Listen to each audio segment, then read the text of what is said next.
Perintah Kaisar Naga. Audiobook, novel silat. Episode 474. What? Memenjarakan diri sendiri karena berkultivasi?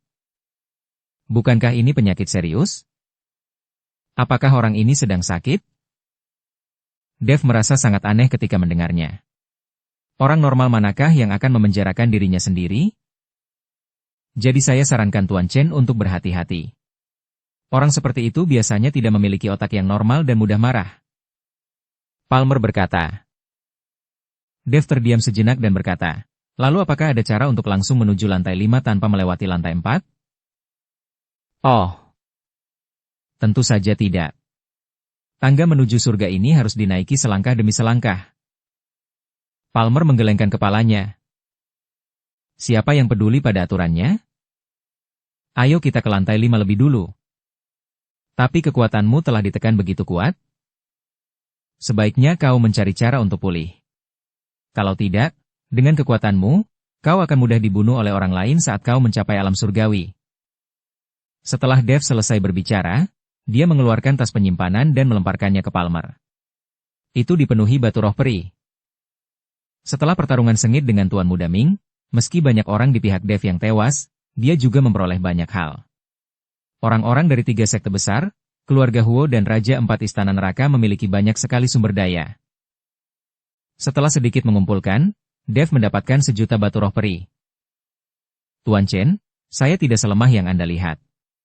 Saya tidak tahu mengapa, tetapi kekuatan saya tiba-tiba tertekan tadi. Jika kita bertarung sekarang, aku khawatir kau tidak akan menjadi lawanku.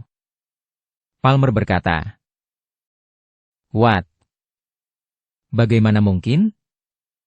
Aku bisa menjatuhkanmu hanya dengan 1 pukulan. Dev tidak mempercayainya. Palmer tiba-tiba melancarkan pukulan, langsung mengenai Dev dan membuatnya terpental. Dev terkejut dan terbang keluar dari pintu masuk aula. Tubuhnya jatuh dengan keras ke tanah, dan organ-organ dalamnya terasa sangat tidak nyaman. Brengsek! Sialan, kenapa kau tak mengatakan apapun dan tiba-tiba menyerangku? Dev berkata sambil mengerutkan kening. Ini disebut menyerang lebih dulu dan menang. Anda hanya bisa menyalahkan diri sendiri karena tidak cukup waspada. Palmer berkata sambil tersenyum tipis. Baiklah, ayo kita lakukan lagi. Setelah Dev selesai berbicara, dia langsung berubah menjadi cahaya keemasan dan menghilang.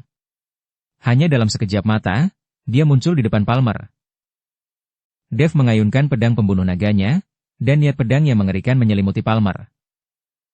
Kalau saja serangan semacam ini terjadi dalam situasi sebelumnya, Palmer pasti akan terlempar. Namun kali ini, Palmer tiba-tiba memegang sebuah buku di tangannya.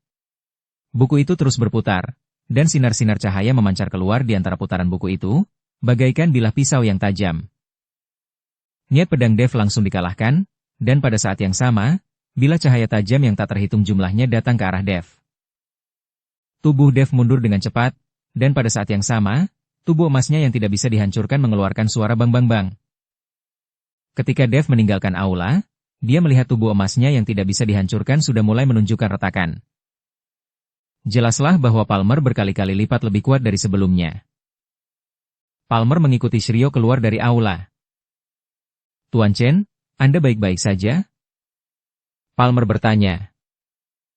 Senior, apakah kau mengalah saat aku mencoba lulus level tadi? Dev tidak dapat mempercayainya.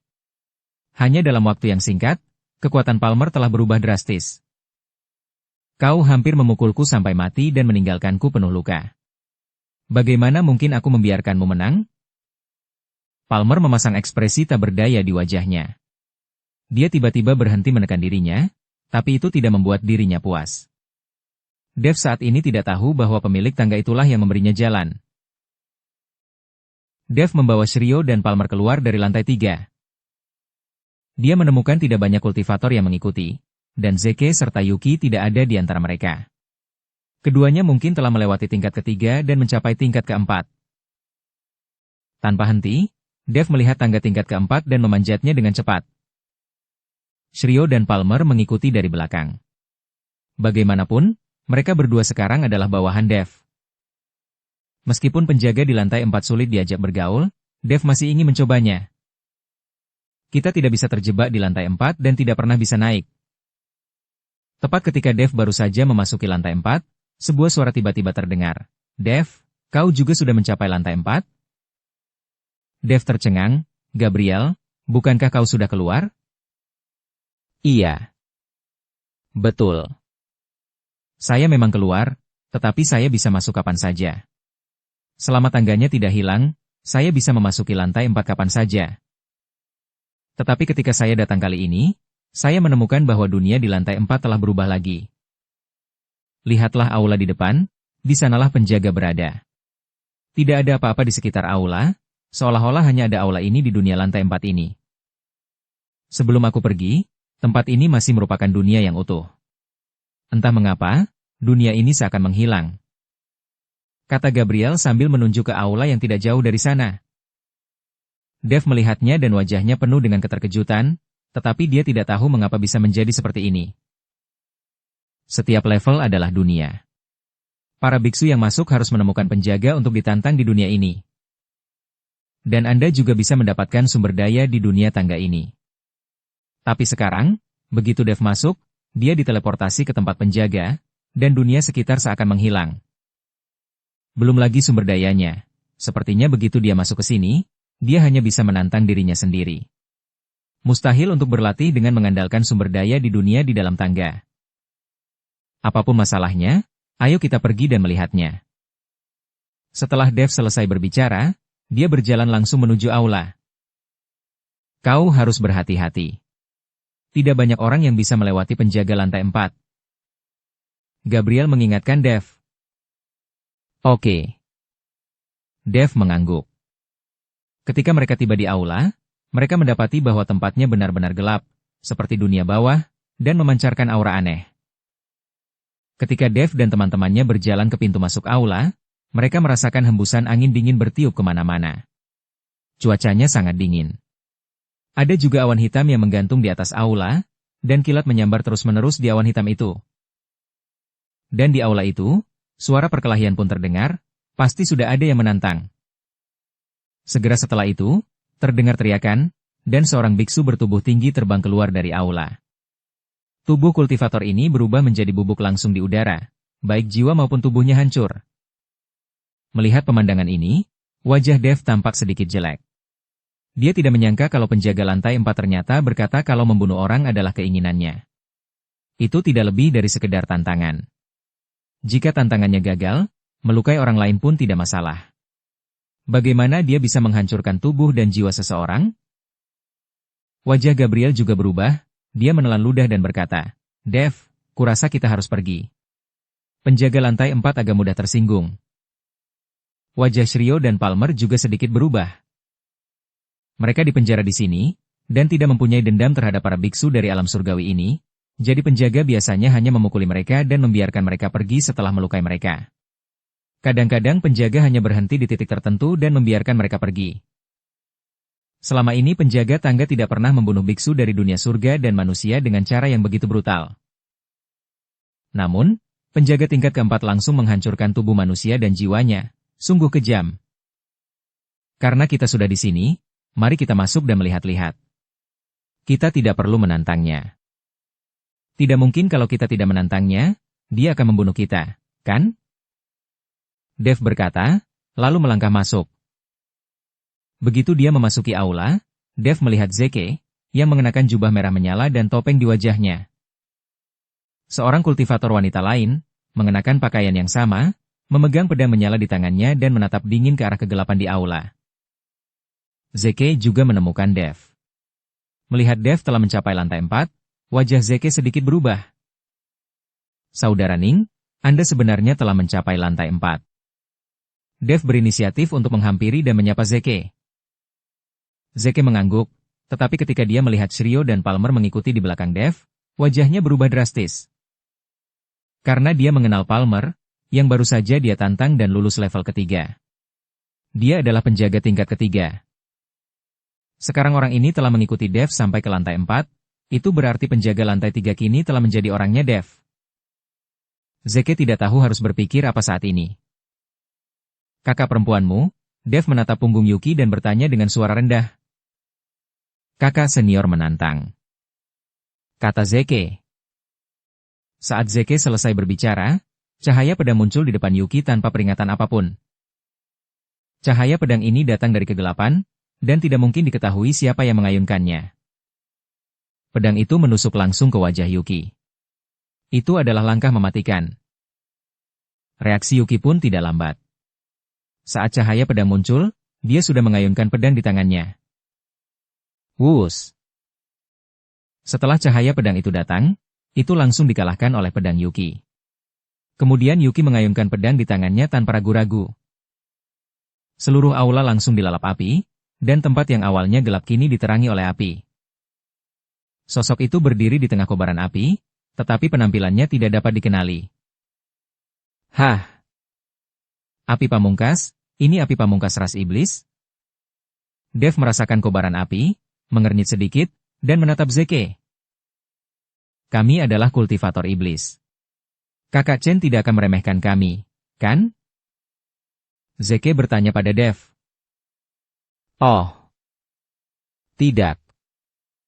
Tidak. Dev menggelengkan kepalanya dan tidak berkata apa-apa lagi. Pada saat ini, sinar cahaya pedang terus-menerus keluar dari kobaran api, dan tampaknya lawan tidak takut dengan kobaran api seperti itu.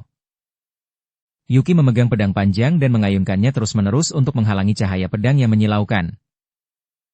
Wus! Ketika sinar terakhir cahaya pedang dikalahkan, pedang panjang di tangan Yuki langsung patah. Melihat pedang panjang di tangannya patah, tatapan mata Yuki sedikit menyipit, lalu dia tiba-tiba menekannya dengan kedua telapak tangannya. Ledakan. 2R. Api tak berujung tiba-tiba muncul di sekitar Yuki, dan di dalam api itu, pedang yang terbentuk dari api perlahan muncul. Pada saat ini, beberapa cahaya pedang melesat keluar, tetapi semuanya terhalang oleh api di sekitar Yuki. Kalau saja Yuki bereaksi sedikit lebih lambat, tubuhnya pasti sudah tertusuk pedang lawan. Yuki berteriak dengan marah, tiba-tiba meraih pedang panjang yang dipadatkan oleh api dengan tangan kanannya, lalu mengayunkannya sekuat tenaga. Ribuan cahaya pedang menyala muncul dari tanah. Kali ini lawan tampaknya tidak mengambil tindakan.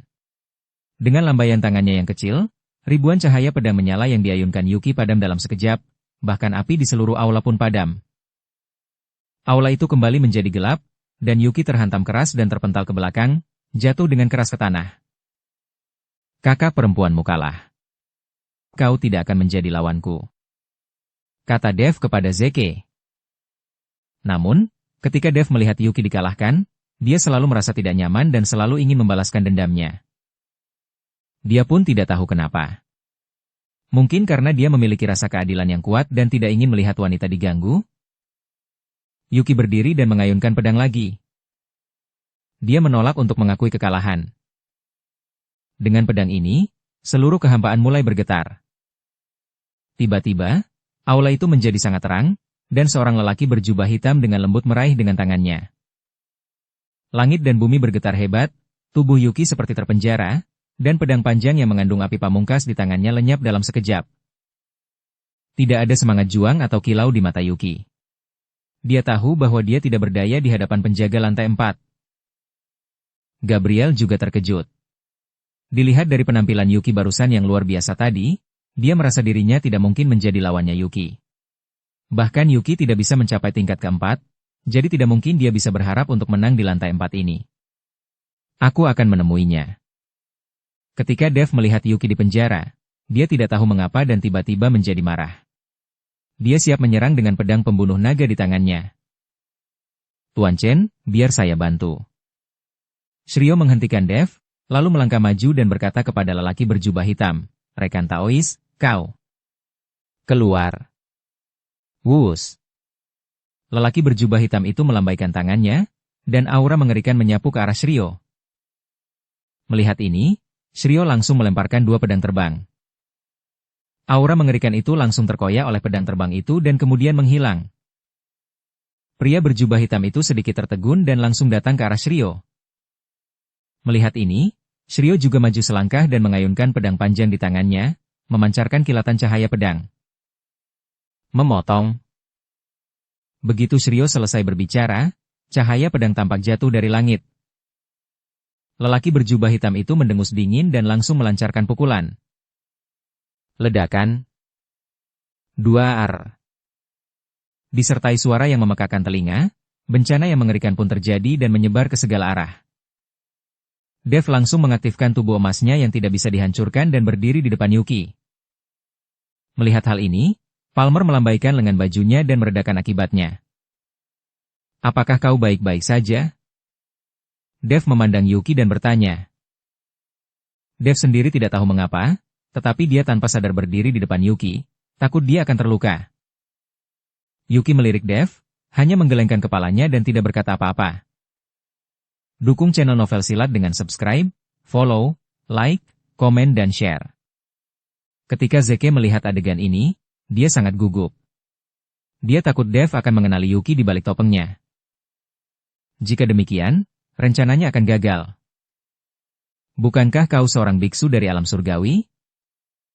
Pria berjubah hitam itu menatap Shiryo dan bertanya. Aku adalah penjaga lantai kedua, bukan seorang biksu dari alam surgawi. Kata Shiryo. Di mana tanda segel penjara di tubuhmu? Pria berjubah hitam itu bertanya dengan heran. Tuan Chen yang memecahkannya. Shiryo melirik Dev. Pria berjubah hitam itu menatap Dev dan tersenyum dingin. Omong kosong. Apakah kau sedang mempermainkan anak berusia 3 tahun? Dia hanya berada di alam Mahayana. Bisakah dia menghancurkan segel penjara? Bahkan jika dia menghancurkan segel penjara, bisakah dia menahan hukuman surgawi? Palalu. Kau tidak percaya? Shiryo berkata. Tentu. Saya tidak percaya. Pria berjubah hitam itu menggelengkan kepalanya. Tuan Chen, dia tidak percaya. Shiryo menatap Dev tanpa daya. Kembalilah dan biarkan aku menemuinya. Mungkin dia akan percaya. Dev memanggil pedang pembunuh naga dan melangkah maju. Yo, aku tidak seperti penjaga lainnya. Aku akan membunuh orang. Pria berjubah hitam itu menatap Dev dan berkata. Jika kau mampu, datang dan bunuhlah aku. Setelah Dev selesai berbicara, dia mengayunkan pedang pembunuh naga di tangannya. Disertai dengan raungan naga, cahaya pedang itu seketika berubah menjadi seekor naga raksasa dan terbang ke arah lelaki berjubah hitam itu. Cuma segitu. Pria berjubah hitam itu mendengus dingin. Lalu dia melambaikan tangannya dengan lembut. Pria berjubah hitam itu bertanya dengan heran. Namun, ketika dia melambaikan tangannya, tidak ada perubahan antara langit dan bumi. Cahaya pedang itu berubah wujud menjadi seekor naga raksasa dan menghantam keras ke arah pria berjubah hitam itu. Lelaki berjubah hitam itu terpental, menyemburkan darah ke udara, lalu jatuh ke tanah. Zeke dan Yuki melihat pemandangan ini dengan kaget. What? Sial. Keduanya tidak percaya.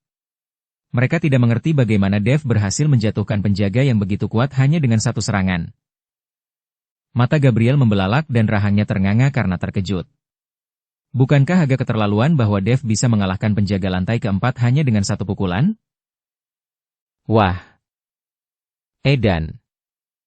Luar biasa. Shiryo juga sedikit mengernyit, wajahnya penuh kebingungan. Hanya Palmer yang tampaknya memahami sesuatu dan mengangkat kepalanya sedikit untuk melihat ke atas kepalanya. Mungkin saja penguasa tangga ini memberi Dev kelonggaran. Ketika dia beraksi melawan Dev barusan, kekuatan dia juga tiba-tiba terbatas. Brengsek. Apa yang terjadi? Bagaimana ini bisa terjadi? Lelaki berjubah hitam itu bertanya dengan kaget dan bingung. Kau sama sekali bukan lawanku. Akan mudah bagiku untuk membunuhmu. Dev tampak misterius dan menyimpan pedang pembunuh naga. Pria berjubah hitam itu menatap Dev. Ekspresinya berubah lagi, dan tiba-tiba dia menyeringai dan berkata, kau memiliki latar belakang. Ya. Benar. Dev mengangguk. Bahkan pemilik tangga ini mulai memberimu kelonggaran, yang menunjukkan kau punya latar belakang yang kuat. Pria berjubah hitam itu juga menyadari bahwa pemilik tangga ke langit inilah yang memberi Dev kesempatan. Bagaimana menurutmu? Apakah kau ingin pergi bersamaku? Aku akan membawamu pergi, tapi kau akan melayaniku selama 300 tahun. Dev bertanya. Pria berjubah hitam itu menggelengkan kepalanya. Jika aku ingin pergi, aku bisa pergi sendiri. Tidak ada yang memenjarakanku. Aku memenjarakan diriku sendiri di sini. Aku bahkan memohon kepada pemilik tangga itu untuk waktu yang lama sebelum dia setuju.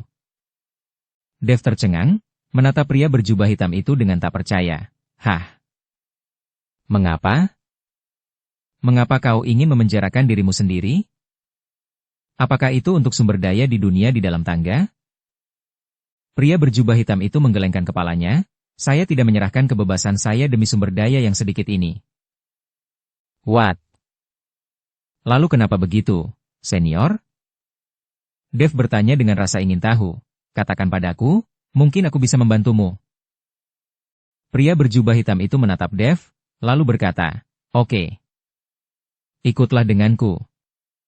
Oke. Dev mengikuti pria berjubah hitam menuju ke bagian dalam aula. Shiryo, Palmer dan lainnya sedang menunggu di aula. Dia tidak tahu sudah berapa lama dia berjalan, atau di mana dia berada, tetapi Dev hanya merasakan cahaya di depannya semakin terang. Kemudian, sebuah rumah muncul di depan Dev. Rumah itu tampak sangat sederhana dan unik, dengan pintu kayu dan 2 bau tembaga di atasnya.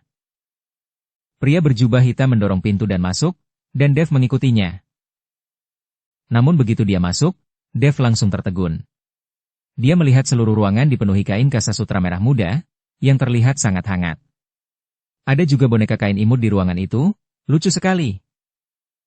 Dev tidak dapat membayangkan bagaimana seorang pria dewasa dapat tinggal di ruangan seperti itu. Namun tak lama kemudian, Dev melihat seorang wanita duduk di atas tempat tidur, mengenakan gaun berwarna merah jambu, matanya terbuka lebar, menatap keluar tanpa berkedip. Siapa ini? Dev memandang wanita itu dan bertanya dengan rasa ingin tahu. Karena dia tidak merasakan ada aura dari wanita itu. Jika ada aura, Dev akan tahu bahwa ada seseorang di ruangan itu. Istriku. Kata lelaki berjubah hitam itu sambil menyodorkan bangku kepada Dev. Duduklah. Dev duduk tanpa ragu-ragu, lalu bertanya, istrimu. Apakah dia sudah meninggal? Lelaki berjubah hitam itu mengangguk, dia telah meninggal selama hampir 1000 tahun. What? 1000 tahun? Dev terkejut. Pria berjubah hitam ini sungguh tergila-gila. Istrinya telah meninggal hampir 1000 tahun, tetapi jasadnya masih diawetkan. Kau menggunakan metode rahasia untuk mengawetkan tubuh istrimu. Ini tidak adil baginya. Dia tidak akan bisa bereinkarnasi, kata Dev. Istri saya meminta saya melakukan ini. Dia tidak ingin bereinkarnasi dan hanya ingin bersama saya. Dia berkata bahwa kita bisa bersama ketika aku cukup kuat untuk menghidupkannya kembali. Lelaki berjubah hitam itu berkata demikian sambil menatap istrinya penuh cinta. Kau menjebak dirimu di tangga menuju langit hanya untuk berlatih dan bisa menghidupkannya kembali? Dev bertanya. Pria berjubah hitam itu menggelengkan kepalanya. Kekuatanku ditekan di sini, dan bahkan jika aku berlatih, mustahil untuk meningkat banyak. Hanya saja di sini, tubuh istriku dapat dipertahankan dengan lebih baik. Walaupun aku tidak bisa membuatnya terlahir kembali, tapi melihat tubuhnya, aku selalu merasa bahwa dia selalu bersamaku. Mungkin aku bisa menemukan cara untuk menghidupkan kembali istrimu. Dev teringat Tuan Si. Pada saat itu, Tuan Si dapat dengan mudah menghidupkan kembali seseorang yang jiwanya telah hancur total. What? Benarkah? Jika kau bisa menghidupkan kembali istriku, aku bisa melayanimu selama 300 tahun, kata lelaki berjubah hitam itu dengan mata berbinar. Kebangkitan seharusnya tidak menjadi masalah, tetapi aku perlu bertanya, lagi pula, istrimu telah meninggal selama hampir 1000 tahun. Tetapi Tuan Si dapat membangkitkan mereka yang telah hancur baik secara fisik maupun spiritual dalam sekejap, jadi seharusnya tidak menjadi masalah untuk membangkitkan istrimu, kata Dev. Jika seseorang yang jiwa dan tubuhnya hancur dapat dibangkitkan, tidak akan ada masalah dalam membangkitkan istriku. Anda harus menghubungi Tuan Si ini sesegera mungkin. Pria berjubah hitam tidak bisa menunggu lebih lama lagi. Saya tidak bisa menghubungi Tuan Si sekarang, tetapi suatu saat nanti saya yakin dia akan menemukan saya, dan kemudian saya dapat membantu Anda bertanya kepadanya. Dev berkata jujur. Tuan Si selalu muncul tiba-tiba, dan Dev tidak pernah tahu di mana Tuan Si berada. Jika itu bisa menghidupkan kembali istriku, aku akan rela mengorbankan kemampuanku dan nyawaku. Pria berjubah hitam itu tampak sedikit bersemangat. Sangat sedikit pria yang tergila-gila sepertimu di dunia ini. Jika istrimu ada di masih hidup, dia akan senang. Dev berkata dengan emosi. Lelaki berjubah hitam itu menggelengkan kepalanya dan berkata, "Aku orang jahat, aku membunuh istriku." "Apa? Brengsek. Kau membunuh istrimu?" Dev sangat terkejut. Bagaimana bisa seorang pria yang begitu tergila-gila membunuh istrinya sendiri? Lelaki berjubah hitam itu mengangguk, lalu perlahan melepas jubah hitamnya. Pria itu kurus dan pucat, seperti vampir. Reinkarnasi dan hanya ingin bersama saya. Istri saya dan saya tumbuh bersama. Kami berlatih bersama, mendaki gunung bersama, dan bahkan mandi bersama. Istri saya lebih berbakat dari saya, dan wilayah kekuatannya selalu lebih tinggi dari wilayah kekuatan saya. Kemudian, kami menikah dan menjadi mitra kultivasi ganda. Meskipun istri saya sering membantu saya tidak akan pernah bisa melampauinya dalam hal ranah. Perlahan-lahan, Chauvinis merasa rendah diriku sebagai laki-laki dalam diriku muncul. Melihat istriku lebih kuat dariku, aku merasa enggan menerimanya. Kemudian, aku diam-diam berlatih ilmu iblis, berharap bisa menggunakannya untuk melampaui istriku. Kemudian, aku melampaui istriku, dan kekuatanku tumbuh dengan cepat, tetapi seluruh pola pikirku berubah, dan nalar serta rasionalitasku dilahap habis. Demi bisa berlatih, aku menghisap darah orang-orang tak bersalah, dan aku berubah menjadi iblis. Istri saya akhirnya menyadari ada yang salah dengan diri saya. Jadi ketika berkultivasi ganda, dia secara paksa menyerap kekuatan iblis di tubuh saya. Agar tidak berubah menjadi iblis, istri saya merusak jiwanya sendiri, dan pada akhirnya hanya tersisa tubuhnya. Aku terbangun, dan melihat tubuh istriku, aku merasa menyesal, tetapi sudah terlambat. Sudah hampir 1000 tahun, dan tubuhku masih terkikis oleh kekuatan iblis, dan belum pulih sepenuhnya. Istriku tidak pernah berbicara padaku lagi, dan sekarang aku hanya bisa menatapnya dengan tatapan kosong setiap hari. Lelaki itu berbicara, air mata mengalir di wajahnya. Dev tidak tahu bagaimana menghibur pria itu. Mungkin hanya dengan mengalami hal semacam ini seseorang dapat memahami rasa sakitnya. "Siapa namamu?" "Aku bahkan tidak tahu." "Aku akan berusaha sekuat tenaga untuk membantumu. Tidak akan sulit untuk menyelamatkan tubuhmu dan membangkitkannya kembali," kata Dev. "Namaku Musha," kata lelaki itu, lalu dengan gerakan ringan tangannya, tubuh istrinya masuk ke dalam cincin penyimpanan. "Aku ikut denganmu." Setelah melihat sekeliling ruangan, Musha melambaikan tangannya, dan seluruh ruangan pun dilalap api. Dev mengikuti Musha kembali ke aula utama. "Ayo pergi," Dev berkata kepada Shiryo dan yang lainnya. Kelompok itu meninggalkan tangga lantai 4. Saat ini, tangga 4 lantai menuju langit telah ditutup dan tidak ada lagi. "Tuan Chen, apakah Anda masih akan ke lantai 5? Musha bertanya. "Aku tidak akan pergi sekarang, aku punya hal yang lebih penting untuk dilakukan." Setelah Dev mengatakan ini, dia mengeluarkan sebuah kepingan giok dari tangannya. Ini adalah kepingan giok keempat dari formasi besar langit dan bumi. Pada saat ini, batu giok ini benar-benar memancarkan cahaya redup. Dev tahu bahwa slip giok keempat akan segera dibuka. Selama dia membuka lembaran giok keempat, formasi besar langit dan bumi akan muncul. "Tuan Chen, apa ini?" Musha bertanya dengan rasa ingin tahu. "Slip giok formasi besar langit dan bumi. Selama aku bisa membuka slip giok ini, formasi besar langit dan bumi akan muncul. Jika saatnya tiba, aku akan menghancurkan formasi besar langit dan bumi, dan kau bisa kembali ke alam surgawi," kata Dev sambil menatap slip giok di tangannya. Mata Shiryo dan Palmer menyala karena kegembiraan. Jika formasi besar langit dan bumi hancur, mereka akan benar-benar bebas. "Kakak Chen, kau sibuk sekali, ayo kita ke lantai 5 dulu," kata Zeke kepada Dev. Kepada Shiryo dan yang lainnya. Saudara Ning, hati-hati. Dev mengangguk. Zeke membawa Yuki ke lantai 5, dan Dev mulai membuka slip giok keempat. Dev memegang slip giok itu, dan cahayanya menjadi semakin kuat, seolah-olah ada kekuatan dahsyat yang hendak keluar dari kepompong. Dia menarik napas dalam-dalam dan terus-menerus menyuntikkan kekuatan spiritualnya ke dalam batu giok itu. Dengan masuknya kekuatan spiritual, jimat kuno pada kepingan giok mulai berkedip dan melompat, menimbulkan ledakan suara mendengung. Dalam sekejap, seberkas cahaya yang menyilaukan melesat ke langit dan menyebar ke segala arah dengan Dev sebagai pusatnya. Langit tampak terkoyak oleh tangan raksasa tak terlihat, dan formasi sihir besar dan misterius perlahan-lahan muncul. Di atas formasi sihir, rune mengalir dan garis-garis saling bertautan, memancarkan aura yang menggetarkan jantung. Bersambung ke episode 475. Dukung kami dengan subscribe, follow, like, komen dan share. Terima kasih.